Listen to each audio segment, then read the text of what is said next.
نولان معروف ان هو بيحب يحكي بطريقه نون لينير، من ورا لقدام للنص، ودي طريقه اتشهر بيها وكلنا حابينها. بس بعد ما طلعت من الفيلم اكتشفت ان دي طريقه حكي هومر سواء في الإلياذة او الأوديسا. فحقيقي انا مش عارف ايه من اعمالك انت مش مقلبها.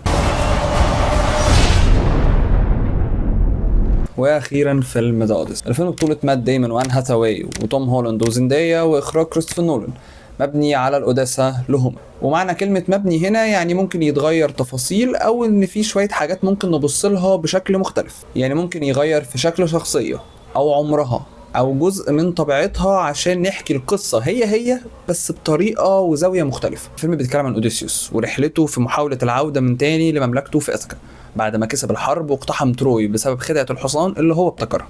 الفيلم هنا بيحكي عن قصة ال20 سنة اللي هو قضاها عشان يحاول يرجع تاني لمملكته وكل حاجة قابلها في الرحلة دي. انا ما دخلت الفيلم كنت شفت مقارنات ما بين تروي وما بين ذا اوديسي، وانا كنت شفت تروي زمان خالص وانا صغير فما كنتش فاكر احداثه قوي، فقررت ان انا اشوفه بعد ما شفت ذا اوديسي ولقيت اختلاف مهم قوي ممكن يخلي المقارنة نفسها غير منطقية. فيلم تروي هو كل حاجة ادت لاقتحام تروي، فيلم ذا اوديسي هو كل حاجة حصلت بعد اقتحام تروي. No one could stand between me and home. Not even the gods. نولان في الفيلم ده قرر ان هو يخش تصنيفات هو اول مرة يدخلها: رعب، حربي، ملحمة، تقريبا رود تريب، ونجح فيهم كلهم.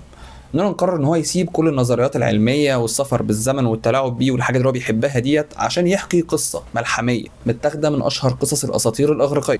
وكالعادة نولان بيدخلك في فيلم كبير قوي وطويل بسكيل ضخم بشكل ملحمي، ولكن في قلبه بتلاقي ثيم بسيطة جدا، وبالرغم ان هي تعتبر نفس الثيم بتاعت انسبشن وانترستيلر اللي هي العودة للبيت، لكن المرة دي الفكرة مش بس في الرجوع، الفكرة في الراجل اللي راح. هل هو نفس الشخص اللي عايز يرجع؟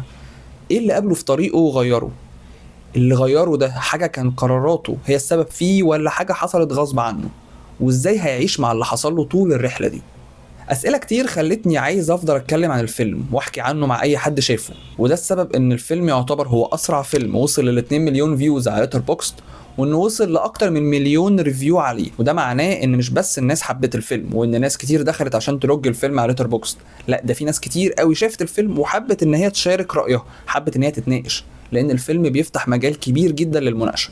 لو حد قرأ القصة الأصلية أو عنده معلومات عن القصة نفسها هيدخل الفيلم وهو مستني يتفرج على الأساطير الأغريقية، الآلهة، الوحوش، لكن نولان يعتبر همش وجودهم بشكل كبير، لأن هي قصة إغريقية وقصة أسطورية وقصة ملحمية وفانتازيا وخيال، لكن هي في الأصل قصة أوديسيوس، ودي قصة إنسانية جدا.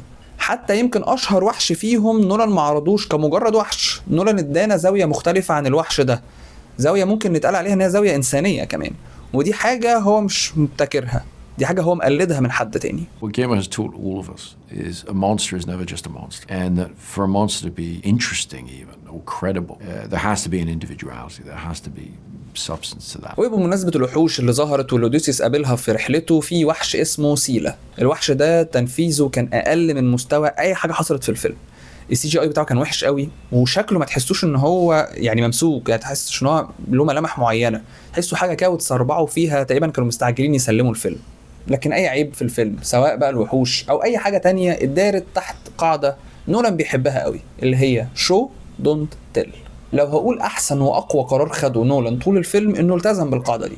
اي وقت كان في حد بيحكي قصه لحد تاني ما كانتش بس بتتحكي، احنا كنا بنشوفها، كنا بنعيشها، كنا بنخوض كل حاجه بتحصل فيها، وده خلى تسلسل نهايه الفيلم ممكن يكون اكتر تسلسل ملحمي في الفيلم كله، بالرغم من ان هو قصه بتتحكي. والتسلسل ده بقى هيخلينا نشوف الفيلم اكتر من مره، وهيخلي الفيلم ده نفسه اكتر فيلم لنولان قابل للمشاهده مره و22 كمان. في حاجه كمان لازم اتكلم عنها وتقريبا هحتاج مساعده، يعني في تراك اسمه اوديسيوس اللي لودفيج جرانسون تبع الفيلم، انا حقيقي مش عارف ابطل اسمعه. يعني اخر كام يوم، في يوم انا ممكن اكون سمعته اكتر من 15 16 مره، مش عارف يعني مش عارف ابطل، مش عارف لسه هعمل ايه، يعني محتاج اتعالج باين. ويؤلمني ان واحد زي هانس زيمر، الراجل اللي انا اتربيت على اعماله ومزجته، يعني دي شويه حاجات بس من اللي هو عملهم كده، لودفيج جرانسون في الغالب ان ما كانش عداه فهو خلاص عداه في الفيلم ده، وبنسبه كبيره الاوسكار الرابعه مبروك لاستاذ لودفيج جرانسون لحد ما هانس زيمر ان شاء الله ان شاء الله ينصفني في ديون بارت 3. وبمناسبه المزيكا ولودفيج جرانسون، فانا هسيب فيديو صغير وعايز اقول لنولان حاجه واحده: كفايه سرقه.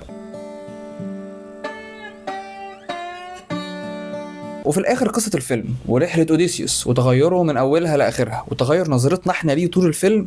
لو هختصرها ممكن اختصرها في جمله واحده من اشهر جمل نولان على الاطلاق، ولكن لو قلتها هبقى بحرق الفيلم، فلو انت عرفت اكتبها في الكومنتات. وتقييمي للفيلم هو 9.5 من 10، والنص ده عشان مش هقدر احط الفيلم ده جنب انترستيلر وذا دارك نايت. ولو انت حاسس ان انا ببالغ في التقييم خش شوف الفيلم وانت تعرف. وبس كده، لو الحلقه عجبتكم ما تنسوش اللايك والشير والسبسكرايب عشان نتكلم على الافلام اكتر. ونتقابل بعدين، سلام.